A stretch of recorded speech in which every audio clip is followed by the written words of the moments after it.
Hi film guys and girls, today it's all about research. I have always loved research, but I know that people can get lost in the details and start procrastinating.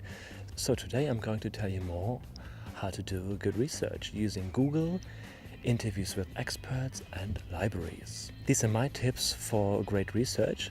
You can use them not only in film, but also for other projects. Have fun. Oh, and before I start, please don't turn research into procrastination. I will give you more hints how to stop and avoid procrastination later on. You may know the old screenwriting saying, write what you know. But what happens if you get hired for a project and you say yes and don't know anything about these topics? What about lobbyism, astrophysics, or math? And so I need to develop a program how to get more information, how to become a mini expert.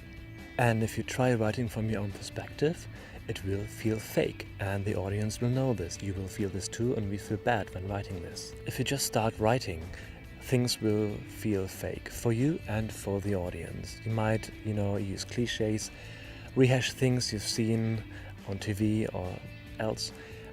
So better start doing thorough research on how to do it. Here are 3 main places to go when to do good research. Number 1 is Google. Kind of obvious, don't you think? Number 2 is libraries.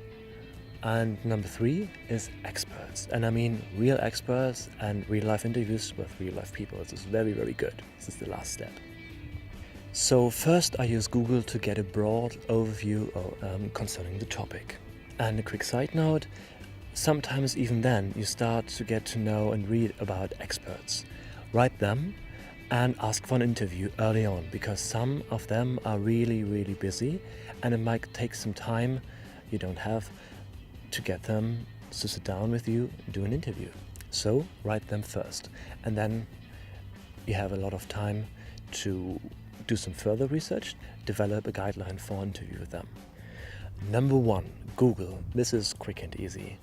You obviously go to google.com and you type in your stuff, right? Nope, because many of my kids at school use long sentences if they want to Google something. So I'm giving you some really cool tips to narrow down your search. And do you remember this classic internet thing that went viral when this British grandma typed in the Google searched for, "Dear Google, please translate this Roman number into blah blah blah blah blah. Thank you." So it's obviously way too long, was kind of cute and sweet, right?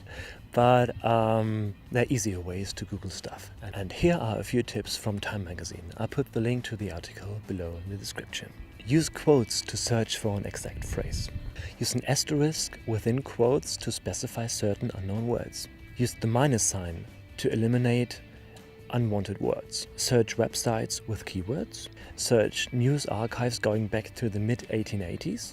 Compare stuff using VS. Use define ... to look for words including slang, which is very helpful sometimes. Search images using images. If you want to know more, please have a look at the article. Everything is described in great detail in there. This brings us to number 2, libraries. I kind of taught it all before. If I already used Google, then I usually go to the libraries and use my mini knowledge and go to librarians, professional people who, tell you how to look for stuff. They might direct you to students who are experts in this area or look for the same stuff like you do. So you gain a lot of experience if you go to real life people, not only Google. That's kind of it. So go to librarians, they're good. And they are professionals, so to speak. This leads us straight to experts and interviews. So you've done all the Google and librarian research, and now you're kind of a mini expert in this field of expertise. And then you can go to the real experts. You wrote to them a couple of weeks earlier on, or days, and they agree to sit down with an interview for you. So here are some guidelines I developed for interviewing people. I will also do a new vlog next week on how to interview people. But here are some few quick side notes how to do it properly. I used those things to do research for my first feature film this year. First of all, be nice and gentle. Thank them for their time and specify the amount of time you need for. Basically, it's just about 20 or 30 minutes. Just say 30 minutes. It's always a good thing. Check your equipment. This is my equipment. This is pretty high key, and this is very good. But be sure you have enough batteries. Your mic is working. You have your pop filter in here, so you don't have any wind noises when you meet in public. And everything works fine. The data starts recording, the thing starts recording, everything is well, you know this stuff, and always have a backup plan. Maybe record with your mobile phone. Be sure how this works on your mobile phone. So check your equipment before, so it always helps if you are there on time, maybe 15 minutes earlier. You can check your equipment, you can cool down in summer, lock your bike, something like this. Those experts give you their time, and you should value this. Don't send them the questions beforehand, and when you post the questions and develop a guideline for an interview, make sure that you keep the questions short and simple, and only one question at a time. Don't build huge chain questions. And ask beforehand if 30 minutes are okay, if they are fine with being recorded, using those recordings for personal use, never publishing them. And so you can concentrate on leading in the interview. Because if people give you long answers, you need to do short questions if you want long answers. But I will tell you more about this in next week's vlog, how to do a cool interview. When you transcribe this interview, I always tend to use my own voice and certain words, and don't do this. Be as clear and precise as the person who told you the story. Don't change words or word order. Write down the way this person speaks. This is very helpful because you learn a lot about how dialogue works, which kind of words certain people use, how they speak, how they stutter, how they form sentences, long ones, short ones, how they link them. This is really, really cool, a really cool way to learn about dialogue or monologue because you're interviewing them. Every new interview, in my opinion, is like a piece of wood being chipped away, so you're getting closer to your aim in finishing. And I would advise you to have at least 10 interviews before you start writing your script. Sometimes it's easy, sometimes it's more hard, because I started with lobbyism and it is pretty hard to get all the interviews.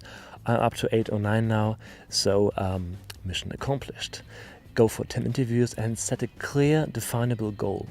Oh, and by the way, don't stop recording when you're done. Thank them for their time. Most of the time the people will continue to talk, so don't stop your recording only after you're really done. And don't change the voice or the tone of the transcription. I also told you about procrastination. It's easy to procrastinate, so have a clear goal, what to do and when to finish. If you have a big topic, just say you need 4 weeks and then you start writing. If you have a smaller topic, just say 2 weeks and then start writing. And make a clear outline about what you want to tell, and then stick to this outline or modify it. And always be ready for when your body tells you and your mind tells you you're ready to start writing. Start writing. Don't procrastinate. Keep to the time frame. Keep it simple. Write a short outline, and because there will be a point when you've done enough research and when you should really get to work. This is when the time frame ends. So that's been it for today. Thank you very much for watching, and see you guys next week. Bye.